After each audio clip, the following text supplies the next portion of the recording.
உண்மையான சுவிசேஷம் எது? இந்த உலகத்துல அநேக சுவிசேஷங்கள் அறிவிக்கப்பட்டு வருகிறது. ஆனா வேதத்துல இயேசு சொன்ன ஒரே ஒரு சுவிசேஷம் தான், அதுதான் உண்மையான சுவிசேஷம்.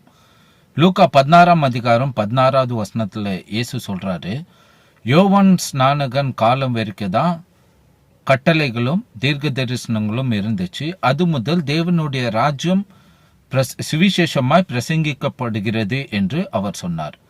யோவான் ஸ்நானகன் வரும்போது மனம் திரும்புங்கள், பரலோக ராஜ்யம் சமீபமா இருக்கு அப்படின்னு அவர் அந்த சுவிசேஷத்தை பிரசங்கிக்க ஆரம்பித்தார்.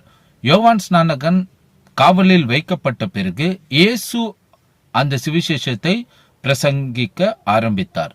லூக்கா 4ஆம் அதிகாரம் 43வது வசனத்துல இயேசு கிறிஸ்து சொல்றாரு, நான் மற்ற பட்டணங்களிலும் தேவனுடைய ராஜ்யத்தின் சுவிசேஷத்தை பிரசங்கிக்க வேண்டும், இதற்காகவே நான் அனுப்பப்பட்டேன் அப்படின்னு சொல்றாரு.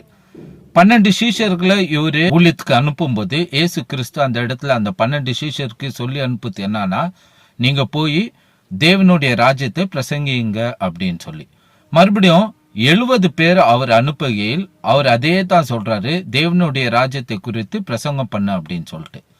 லூக்கா 9ஆம் அதிகாரம் 59-60வது வசனத்துல நம்ம பார்த்தோம்னா, ஒரு ஆள் கிட்ட வந்து இயேசு கிறிஸ்து சொல்றாரு, ஃபாலோ மீ, என்னை பின்பற்றி வா அப்படின்னு. அதுக்கு அவர் என்ன சொல்றாருன்னா, கர்த்தரே நான் முதல்ல போய் எங்க அப்பாவை அடக்கம் பண்ணிட்டு வரேன்னு. அதுக்கு இயேசு கிறிஸ்து பதில் சொல்றாரு, மரித்தவர்களை அடக்கம் பண்ணட்டும், நீ போய் தேவனுடைய ராஜ்யத்தை பிரசங்கம் பண்ணு அப்படின்னு சொல்றாரு.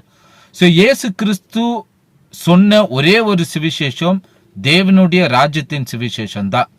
அது தவிர வேற சுவிசேஷம் இல்ல. இயேசு கிறிஸ்துவோட மனசு ஃபுல்லாவே தேவனுடைய ராஜ்யத்தை குறித்து தான் இருந்துச்சு. அவர் ஜெபத்தை கற்றுக் கொடுக்கும் போது கூட அவர் முதல்ல வேண்டிக் கொள்கிற ஒரு காரியம் என்னன்னா, தேவனுடைய ராஜ்யம் தான். உம்முடைய ராஜ்யம் வருவதாக, உம்முடைய சித்தம் பரலோகத்துல செய்யப்படுவது போல பூமியில செய்யப்படுவதாக அப்படின்னு அவரு தேவனுடைய ராஜ்யத்தை குறித்து தான் அவரு ஜெபித்தாரு. சீஷர்களுக்கும் அவர் என்ன சொன்னார்னா, தேவனுடைய ராஜ்யத்தை குறித்து தான் நீங்க பிரசங்கம் பண்ணுன்னு.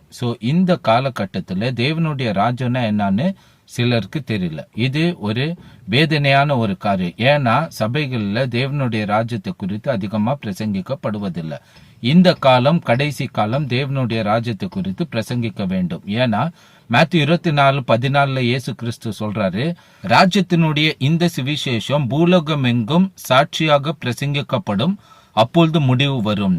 அப்படி என்றால் இயேசு கிறிஸ்து வருவதற்கு முன்பதாக ராஜ்யத்தின் சுவிசேஷம் பிரசங்கிக்கப்பட வேண்டும். எல்லா ஜனங்களும் தேவனுடைய ராஜ்யத்தை குறித்து தெரிந்து கொள்ள வேண்டும். இதுதான் முக்கியமான காரியம். ஆகையால் எல்லாரும் தேவனுடைய ராஜ்யத்தை தேடுங்கள். மேத்யூ 6:33 இயேசு கிறிஸ்து சொல்றாரு, முதலாவது தேவனுடைய ராஜ்யத்தையும் அவருடைய நீதியை தேடுங்கள் அப்படின்னு. அப்போ முதல்ல நம்மளுக்கு தேவை என்னன்னா தேவனுடைய ராஜ்யம் தான். இதை தான் நான் ஜெபத்திலும் சரி வாழ்க்கையிலும் சரி எல்லா காரியத்திலும் விசேஷமாகவும் நாம் தேட வேண்டிய ஒரே ஒரு காரியம் தேவனுடைய ராஜ்யம் தான். கர்த்தர் உங்களை ஆசீர்வதிப்பாராக. ஆமேன்.